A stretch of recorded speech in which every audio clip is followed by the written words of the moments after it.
Aid drops over Gaza, long awaited, but not enough for the 500,000 people approaching famine-like conditions as Israel's war on the enclave continues. On Sunday, after mounting international pressure, Israel announced that it would allow temporary pauses in fighting each day to make room for aid drops. Israel says it must clear deliveries to make sure aid is not given to Hamas. But at the same time, Israel has continued airstrikes on Gaza, killing nearly 100 people since its announcement, including some seeking aid. They should coordinate so each one gets it based on their names to send people messages.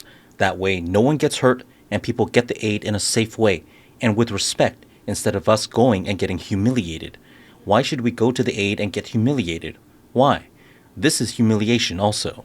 The future of the enclave and the 2 million displaced Palestinians remains unclear as negotiations between Israel and Hamas for a hostage deal and ceasefire fell through again last week. U.S. President Donald Trump said that he advised Israeli Prime Minister Benjamin Netanyahu to change strategies when dealing with Hamas. Hamas has become very difficult to deal with in the last couple of days because they don't want to give up these last 20, because they think as long as we have them, they have protection.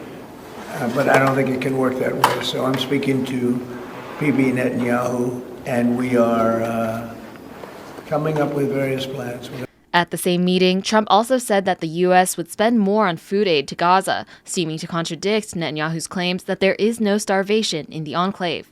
Meanwhile, the United Nations resumed calls for a two-state solution between Israel and a Palestinian state.